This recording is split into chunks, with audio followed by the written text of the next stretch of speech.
All right, bro, let's go ahead and get into it. This is my all defensive first team and second team video.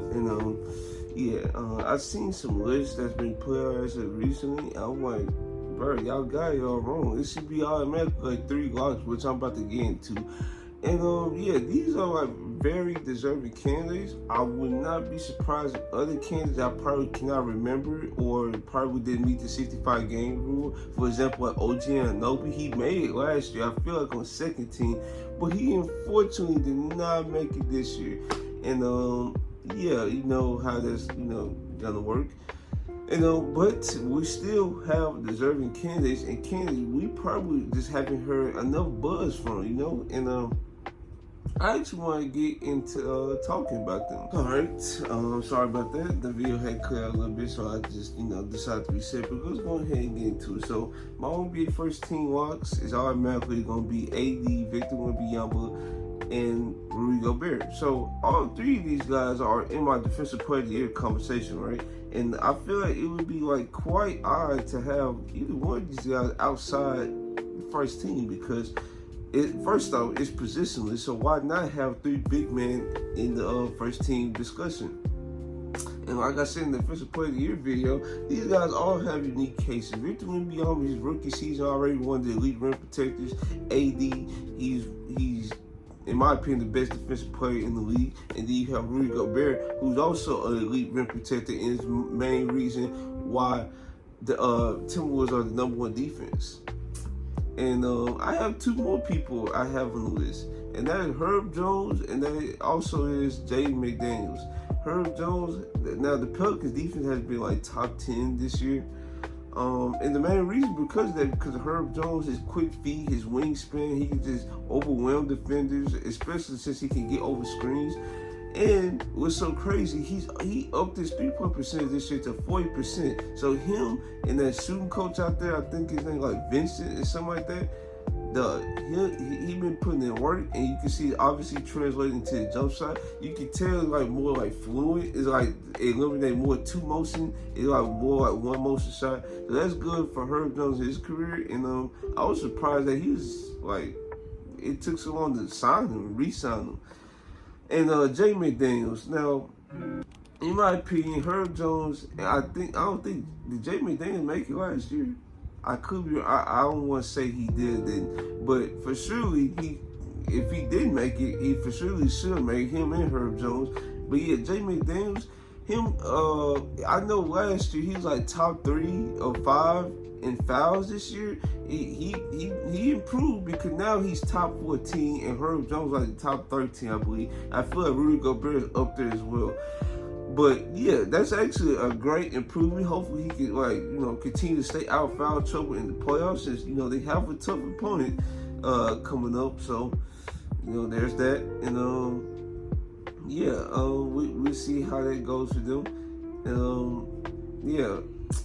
That's really all I got to say for all my first team, all defensive first team. So let's go ahead and get into all defensive second team. Now, this one is more subjective because I can really hear any arguments for really anybody that that I don't name. And my all defensive second team is gonna be Alex Caruso. It'll be Jrue Holiday, Derek White, Bam, and Jarrett Allen. So let me explain why the Celtics have 2 players on here that make the all-defensive team. So Jrue Holiday, I can easily see a case for him being on the all-defensive second team because the Boston Celtics defense has been playing like top 3 levels really all season. Jrue Holiday is still one of the best screen navigators in the league, especially when he's locked in. He can overwhelm defenders, especially because you hear it on everybody that talks about that if you try to play with the ball against Jrue Holiday, he's going to press you up and he's going to make you fumble the ball. Now, I don't think he gamble a lot, which probably hurt his steal numbers a little bit. But I tell you what, he's like the goods of defense. Now he do have a couple blimp performances where he didn't live up to defensive expectations, but who hasn't in this league? Because everybody in the league has got at one point. And the reason why I have Derek White on here, He's one of the best guard defenders in the league, especially in terms of shot blocking. He's always gonna be a good team defender, and he's a good one-on-one defender. What he can do in rim protection almost like rival what Marcus Smart was doing for them for multiple years, because he can be a backside man. He can put his hands up when necessary. He can get chase down blocks. He's very disciplined in that matter. And speaking of discipline, let's talk about Alex Caruso. Alex Caruso is legit one of the main reasons why the Bulls defense has been consistent for a couple years now. The Bulls have practically zero defenders. They have Vucevic, they have DeMar, they had Zach LaVine at the beginning of the year, and now Kobe White. They got guys like what's that guy's name? I forgot his first name, but his last name was Green. I can't think of the first. They just picked him back up. But let me see who else they got on their team. They got Ayo Dosunmu. He's pretty good defense. But yeah, Alex Caruso stands out amongst all of them. And then, like I said, he's the main reason why the defense go, because he's a good one-on-one defender. He's a good communicator on defense. He put guys in position to help and stuff like that. And he just stayed defensive anchor. And mind you, though that job is mostly handed to the big man, having a guard to actually communicate things throughout the floor and actually be good themselves is very, very good. Now I have Bam Adebayo on this list. The reason why I have him on the list is because he's also the key quality in the Miami Heat defense. Jimmy Butler, when year in, year out, you already know he's going to miss at least 20 games, or not even max. That's literally the minimum games he's probably going to miss a season. Okay, so despite that, the Heat defense is always average or above average. It never dipped below average, because Bam Adebayo, he's a good one-on-one defender. He's a good switch defender.